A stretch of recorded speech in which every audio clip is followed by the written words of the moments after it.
こんにちは、こんばんは、イノポンです。本日もよろしくお願いします。イノポンがフォームに入るルーティンで気をつけること、前回は6話までお話しさせていただきましたが、今回は7話からお話しします。ルーティンのお話の後に B 級脱出の鍵をお話しします。B 級から脱出するための方法です。本人は一番気づかないのはなぜ？それは銃口が前にあり、その部分しか人間は見えないのです。詳しくは後ほどお話しさせていただきます。では、わかるアナウンサーさん、よろしくお願いします。本日もよろしくお願いいたします。7、高いフォームは効き目で見にくくなります。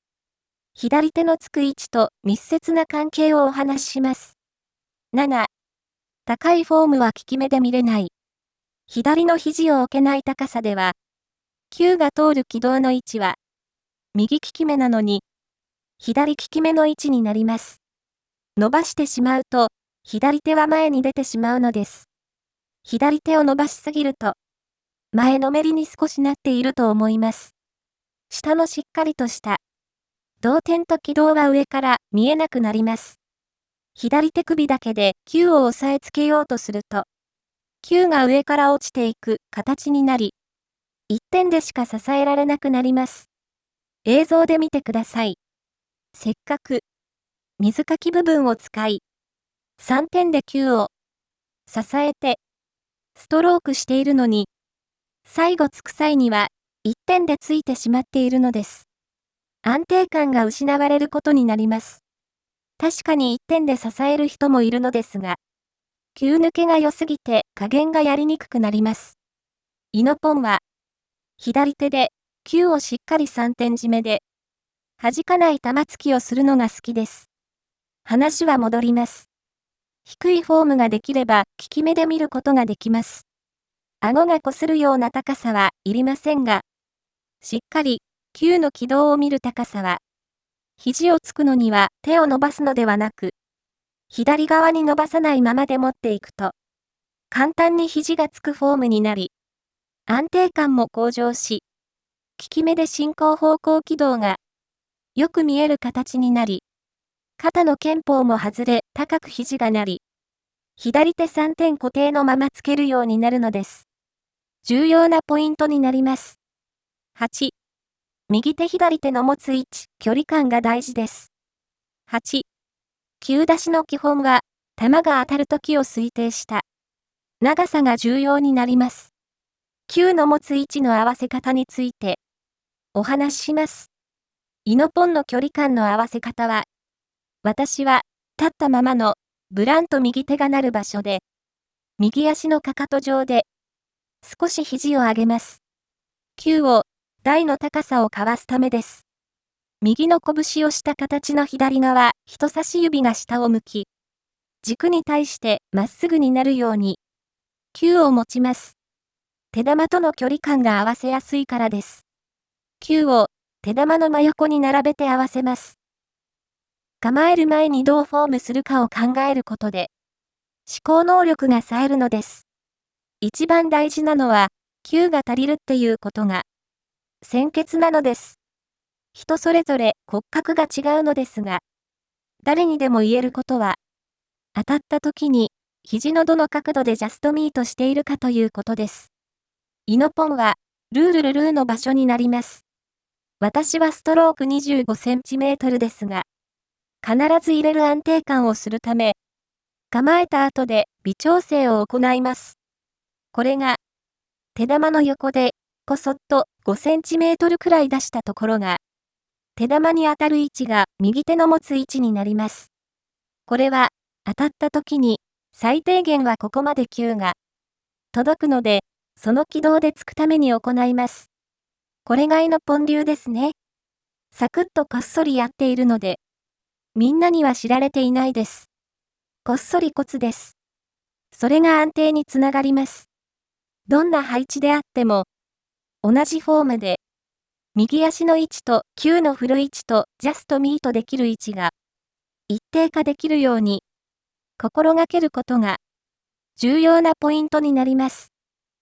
9、入れの向上、確実性を増やすには顎。9、9を顎にひっつけて、模範演技ストロークを2、3回します。ついた時の形を想像して、確実に、この形でこの角度で、この軌道でつけるか、最終確認します。低くして、9に顎をつけると、得するポイントは、1、先玉と当たる正確な厚みが見れる。2、9の軌道と方向性が確認できます。これは、ライフルで撃つときに使うスコープで、見るようなものです。9の軌道さえ、見えれば、入れは向上します。そこから、自分のいつもの顎の高さに、戻せばよいです。先玉と手玉の、振りの角度が30から60度の場合は、胃の三振、スローの考え方を使い、9先を置いて確認したりします。9の方向性が間違っていないかの確認です。効き目で必ず見ること。ストロークは確実に、この軌道でこの加減で、つけるか、確認することが大事です。ついた時に目を離さずに、見続けてフィニッシュまで、行うことが入れを安定させ、もし失敗しても原因をその場で、確認、目視することで、発端は何であったかを考え、直し、入れを向上する、重要なポイントになります。では今回イノポンがお話ししていた。なぜ B 級からなかなか抜け出せないのか。